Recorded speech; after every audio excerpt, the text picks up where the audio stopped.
Bienvenue dans la cinquième partie donc, de ce tutoriel. Dans cette cinquième partie, nous allons apprendre à créer le matériel pour notre boomer. Alors, notre boomer, déjà, on va lui mettre son pivot au centre, affiché, centré sur objet. On va en profiter pour le faire sur tous les éléments qui ne l'ont pas. Voilà. Ce sera plus facile et esthétique. La première chose, donc je vais mettre à ce boomer là par-dessus révolution un modificateur mapping UVW. Alors je vais isoler, rappelons-nous que dans 3D Max 2014, une petite ampoule permet d'avoir ce raccourci. Voici la projection pour l'instant d'un matériel sur ma géométrie. En imaginant, je vais juste créer un matériel standard pour que vous compreniez bien ce qui s'est passé. Couleur diffuse, on va créer un damier et lui demander d'afficher un matériau. On va ombrer dans la fenêtre. Voilà ce qui se passe. Donc, tout simplement, la texture est projetée par rapport au mapping. Donc ça, je supprime. C'était juste pour vous montrer le problème de projection. Donc, on constate bien, effectivement, on a un petit rectangle qui montre la projection de notre damier. Nous avons la possibilité de changer l'alignement. En l'occurrence, je veux l'aligner sur Y. Donc là, on voit bien le petit rectangle. C'est aligné sur la bonne face, mais du coup est complètement écrasé. On va cliquer sur ajuster, et hop, le mapping est correct. Je vais copier mon modificateur, je l'ai fait couper, je vais le recoller, et afficher tous les objets pour le coller au deuxième, comme ça, les paramètres de mapping seront identiques aux deux. Maintenant, nous allons créer le matériel pour faire notre grille.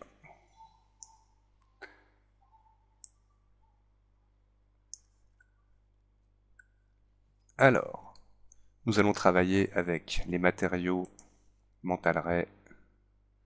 Je vais plus loin pour que vous voyez bien où je vais le chercher. Mental Ray Arch Design. Voici mon Arch Design. Je vais double-cliquer dessus, j'accède à ces paramètres. Je vais m'amuser à me le mettre tout en noir. Avec un pré-réglage perle dans les modèles. Je vais fermer les matériaux principaux, le reflet, pour arriver dans les maps de cas spéciaux. Des fois, il est marqué texture de cas spéciaux.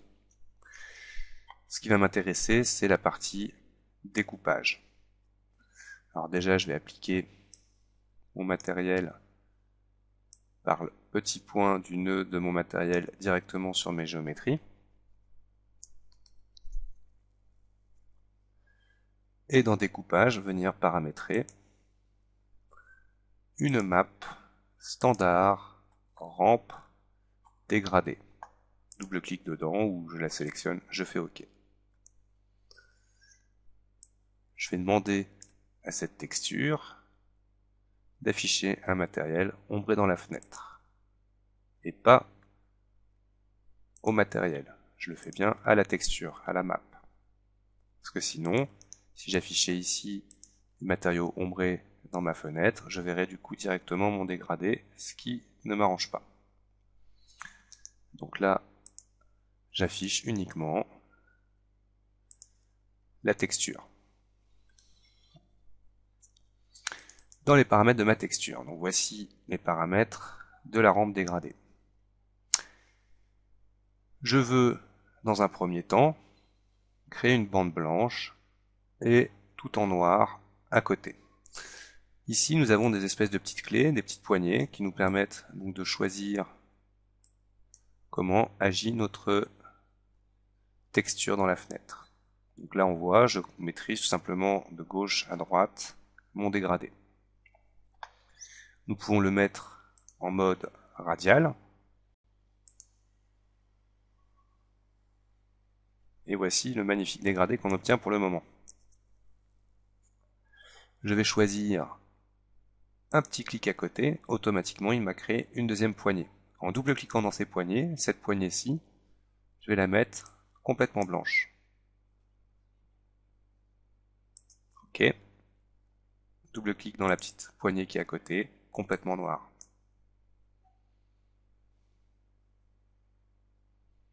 Ok. Ça me laisse une légère marge de dégradé, dont on peut choisir différentes possibilités, mais là on va garder pour l'instant cette chose-là. Voici pour l'instant ce que ça donne. Alors, pourquoi est-ce qu'il ne l'affiche pas?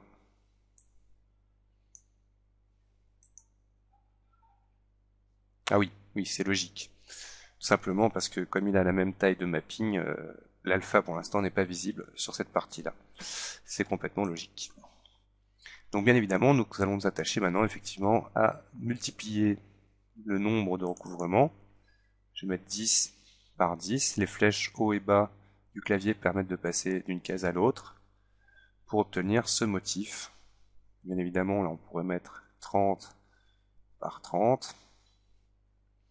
Donc quelle est l'échelle de la perforation?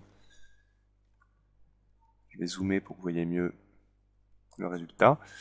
Donc l'épaisseur des ouvertures est générée tout simplement par la taille de ma bande blanche.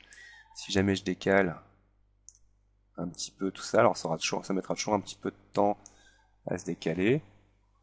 Voilà.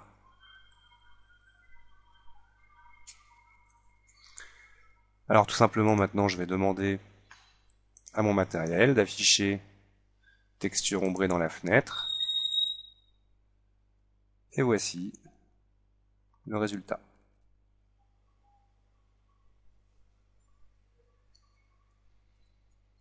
Pour aider un petit peu au réalisme et à l'aplatissement de cette grille, je vais prendre aussi le déplacement et le relief pour cette même texture. On constatera ensuite au rendu l'effet que ça va donner. Donc ça va nous donner un léger effet bombé permettant de rendre la grille plus réaliste. Je vais créer maintenant un matériel pour le bois, matériel Mental-Ray Arch Design. Alors là, hop, masquer les enfants. Oui, il veut pas le masquer, bah tant oui, quoique. Bon. Lui, on va lui mettre simplement une texture perle blanche au bois et activer l'ambient occlusion. Pour mon cerclage, le contour,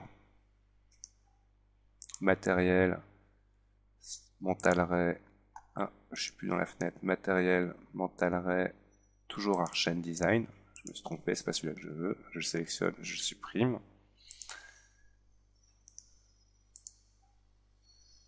Mental-Ray Arch Design.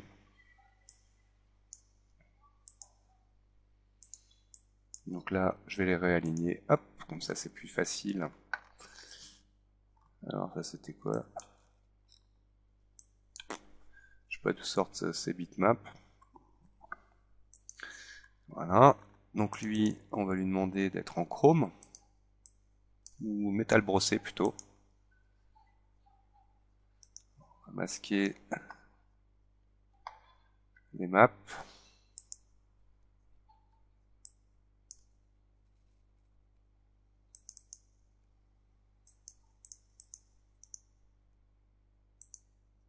Ouais, vaut mieux les laisser.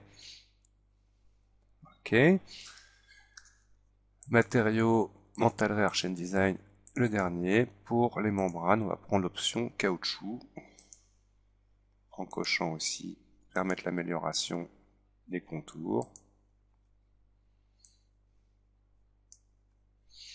Et nous voilà avec, donc là il ne me reste plus qu'à assigner les matériaux. Celui-ci, ok. Contrôle, je prends mes deux contours, je leur applique le métal brossé. Il faudra leur mettre aux deux aussi un mapping UVW. Alors là on va le mettre en mode Y aussi. Ajuster. Comme ça. Et il faudra sélectionner ensuite la membrane 1, la membrane 2,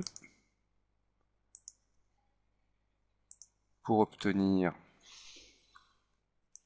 un objet déjà complètement mappé, moins mappé, texturé on va dire, que voici.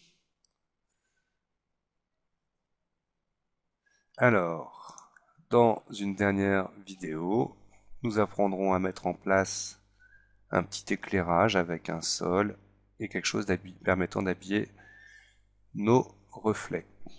A tout de suite pour une prochaine vidéo et merci d'avoir regardé.